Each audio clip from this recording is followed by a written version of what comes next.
প্রথম বিষয়টি হলো নাস্তিকরা সর্বহারা।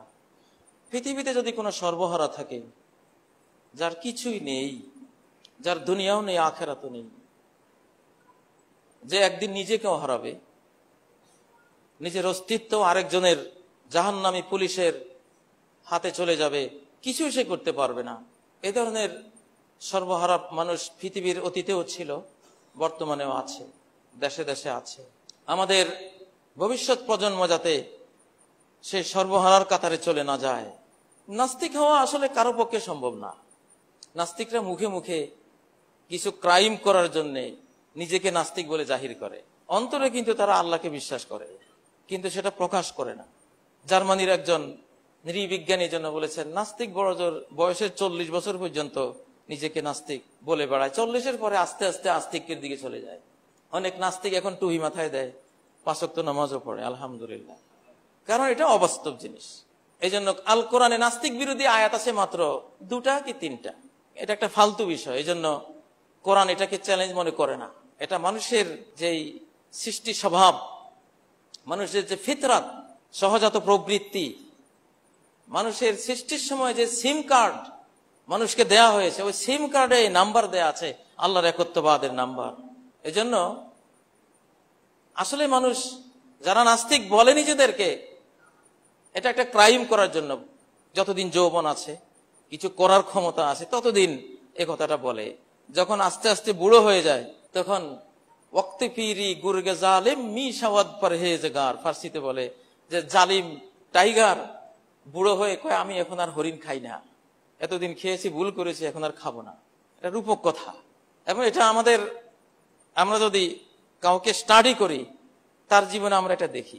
নাস্তিকের ইমানটা বের করতে হলে তাকে একটু সাগরে নিতে হবে, একটু নাকানি চুবুনি কয়েকটা খাওয়ালে আস্তে মাই গড বলে চিৎকার দেবে। আধুনিক নাস্তিকদের head of the department Leonid Brezhnev ছিলেন, রাশিয়ার এককালীন প্রেসিডেন্ট। কাস্পিয়ান সাগরে তিনি সমুদ্র ভ্রমণের সময় হেরিকেন ঝড়ে আক্রান্ত হয়ে যখন দেখলেন যে রুলিং শুরু হয়েছে, মনে হয় আজকে জাহাজ ডুবে যাবে, যেমনটা আল্লাহ বলেছেন সূরা লোকমানের সেই 31, 32 থেকে 34 আয়াত পর্যন্ত যে উপদেশগুলি দিয়েছেন, ওয়াইজা গাশিয়াহুম মাওজুন কাযুলালি দাউল্লাহ মুখলিসিনা লাহুদ্দিন, মেঘমালার মতো বিশাল তরঙ্গ যখন তাদেরকে আচ্ছন্ন করে, তখন দাউল্লাহ, আল্লাহকে ডাকে, মুখলিসিনা লাহুদ্দিন, একত্ববাদী অকপট খাঁটি ইমানদার হয়ে, আল্লাহ তুমি বাঁচাও। তখন নাস্তিকরা ওই মুহূর্তে লা ইলাহা ইল্লা আনতা সুবহানাকা ইন্নী কুনতু মিনাজ জালিমিন, আস্তিকদের চেয়ে বেশি পড়ে এটা। আমি নিজে দেখেছি একদিন, এমন শুনেছিও। নাস্তিক টাইপের একজন রকেটে করে বরিশাল যাচ্ছে, কাল বৈশাখী ঝড়ে ধরলো, একজন ইমানদার তার পাশে ওই লোক বসা, ইনি বলছেন সেই যে কি জোরে শুরু করেছে লা ইলাহা ইল্লা আনতা সুবহানাকা ইন্নী কুনতু মিনাজ জালিমিন, মুহূর্তে মুখস্থ করে রুলিং শেষ।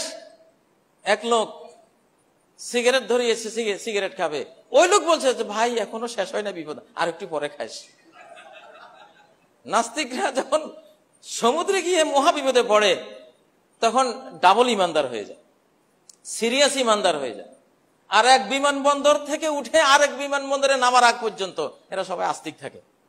কারণ যখন বিমানের পক্ষ থেকে যখন বা উড়োজাহাজে যখন পড়া হয় সুবহানাল্লাযী সাখখারা লানা হাযা ওয়া মা কুন্না লাহু মুকরিনিন, আমি আজ পর্যন্ত কোন নাস্তিককে এটার প্রতিবাদ করতে দেখিনি, স্বীকার করেন না এটা দরকার আছে। যতক্ষণ বিমানটা বন্দরে নামে নাই ততক্ষণ পর্যন্ত থাকুক, নামার পরে এইবার তাদের ওই অপরাধ প্রবৃত্তিকে চরিতার্থ করার জন্য নাস্তিক সাজে। কারণ নাস্তিক সাজলে আর কোন শরিয়া নাই, দিন নেই, আমার আর কোন ভালো মন্দের কোন বাছ বিচার নাই, আমি সবকিছু করতে পারবো, এই সুযোগটা নেওয়ার জন্য কিন্তু চূড়ান্ত অপরাধী এই টাইপের লোকেরা নাস্তিক সাজে। আর কিছু পোলাপান না বুঝে তাদের পিছনে নাচে। নাস্তিকদের অতীত সর্দার ফেরাউন নাস্তিক ছিল। সে মুসা আলাইহিস সালামকে বলল, সূরা শুআরা, সূরা ইউনূসের মধ্যে আছে, সূরা ইউনূসের 90, 91, 92 আয়াতে আপনারা তার পরিণতি সেখানে পড়বেন। সে মুসা আলাইহিস সালামকে বলতো, আমা রব্বুল আলামিন, ক্বালা ফিরআউন ওয়া মা রব্বুল আলামিন। ফেরাউন মুসা আলাইহিস সালামকে বলল, আরে রব্বুল আলামিন আবার কি বলো তুমি? মুসা আলাইহিস সালাম সেখানে উত্তর দিলেন। এই বিশাল নাস্তিক সারা জীবন যে নাস্তিক ছিল আল্লাহকে অস্বীকার করত, গোপনে কিন্তু সে স্বীকারও করত, কিন্তু মানুষের সামনে সে আল্লাহকে অস্বীকার করে বেড়াতো। এই লোককে আল্লাহ ধরিয়েছেন কোথায়? লোহিত সাগরে। লোহিত সাগরে যখন আল্লাহ ধরা দিলেন, কি অবস্থা হলো? হাত্তা ইজা আদরাকাহুল গরাক, যখন নিমজ্জন, দুই দিক থেকে যখন সাগরের জলরাশি তাকে চেপে ধরলো, চিৎকার দিয়ে বলল, ক্বালা আমানতু আন্নাহু লা ইলাহা ইল্লাল্লাযী আমানাত বিহি বনু ইসরাঈল, আমি এখন ঈমান আনলাম, ওই আল্লাহ ছাড়া কোনো মাবুদ নাই, যে আল্লাহর প্রতি বনি ইসরাঈল মুসা আলাইহিস সালামের জাতি বিশ্বাস করে। আজকে আমি সেই আল্লাহর প্রতি বিশ্বাস করলাম, আমি এখন বিশ্বাসী, আমি এখন ঈমানদার। এই সিঙ্গেল ঈমানদার হলো সে। এরপরে আবার ডাবল ঈমানদার হচ্ছে, ও আনা মিনাল মুসলিমিন, বরং আমি আজকে একেবারে মুসলিম জাতি গোষ্ঠীর একজন হয়ে গেলাম। চিরকাল যারা মুসলিম, আজকে আমি নিজেকে তাদের কাতারভুক্ত মনে করছি। নাস্তিকরা বিপদে বললে ডাবল ঈমানদার হয়। এই যে ফেরাউনের এই আয়াত সাক্ষী, সূরা ইউনূস আয়াত নম্বর 90, 91, 92, 93, আপনারা বাড়িতে গিয়ে খুলে পড়বেন। সাগরের তলায় গেলে সব নাস্তিকরাই আস্তিক হয়ে যায়। ফেরাউনের মতো এত দুর্ধর্ষ কেউ তো এই যুগে নাই। হাতি গেল রসাতল, ছাগি বলে কত জল।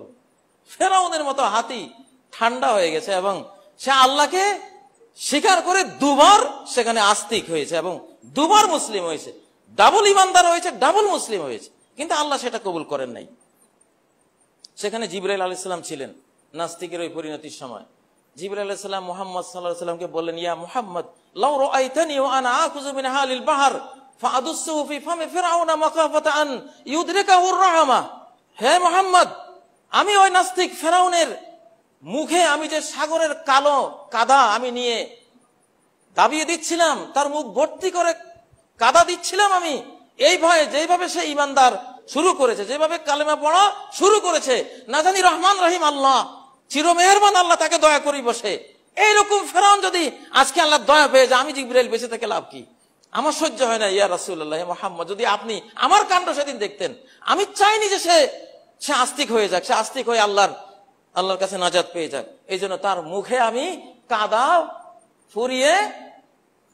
পুরিয়ে তাকে আমি কালেমা পড়া থেকে বিরত করে দিয়েছি। এটা ছিল জিবরাইল আমিনের ভূমিকা। আল্লাহ বললেন, ওরে ফেরাউন, আলান, এখন এই টাইমে আমি যখন ধরে ফেলেছি তোরে, আমার হাতে ধরা পড়েছিস, এই সময় তুই আমাকে বিশ্বাস করবি? নো, আলান ওকাদ আসাইতা ক্বাবল, এর আগে তুই আমার কত অবাধ্য ছিলি। তুই পাপ করার জন্য জেনে বুঝে তুই আমাকে অস্বীকার করতি। সমস্ত মানুষের ধনরত্ন তোর পদযুগলে মানুষ এনে ঢেলে দিবে, এই ক্রাইম করার জন্য তুই আমাকে অস্বীকার করতি। তুই অপকর্মের জন্য এই নাস্তিক সেজেছিলি। ওকাদ আসাইতা ক্বাবল, তুই আগে পাপী ছিলি, অবাধ্য ছিলি, ক্রিমিনাল ছিলি। তোর ক্রাইমের জন্য, ক্রিমিনালি করার জন্য তুই এই পথ বেছে নিয়েছিলি। আজকে তোরে ছেড়ে দেবো আমি। ওয়াকুনতা মিনাল মুফসিদিন, ফাসাদ করে বেড়াতি জেনে বুঝে সব। এর ব্যাপারে আল্লাহ আরেক আয়াতে বলেছে, ওয়াজাহাদু বিহা ওয়াস্তাইকানাতহা আনফুসুহুম যুলমান ওয়া উলুওয়া। প্রত্যেকটা নিদর্শনকে সে বিশ্বাস করতো যে এটা আল্লাহ। মুসা আলাইহিস সালামের লাঠি সাপ হয়ে যাচ্ছে, ফেরাউন জানতো এটা আসলেই সৃষ্টিকর্তা। লাকাদ আলিমতা মা আনজালা হাউলাই ইল্লা রাব্বুস সামাওয়াতি ওয়াল আরদি বাসাইর। তুমি জানো, তোমার নিশ্চিত জ্ঞান আছে যে এই নিদর্শনগুলি প্রত্যেকটি আসমান জমিনের সৃষ্টিকর্তা রব্বুল আলামিন নাজিল করছেন। তোমার ভিতরে এই জ্ঞানটা আছে, কিন্তু ক্রাইম করার জন্য তুমি আল্লাহকে অস্বীকার করছো। তাহলে আর তুমি আল্লাহ হয়ে গেলা, তুমি মাবুদ হয়ে গেলা, সর্বসর্বা হয়ে গেলা, তোমার আর কাউকে মানতে হলো না। এই সুযোগ নেওয়ার জন্য এই পথ ধরেছো তুমি, ক্ষমা করা হবে না। আল্লাহ বলছেন, তোকে তো মানলাম আমি লোহিত সাগরের তলায়, তোর দলবল সহ 10-12 লক্ষ আর্মি সহ তোকে মেরে দিলাম, তোর লাশটাকে আমি শুটকি বানিয়ে রেখে দেবো।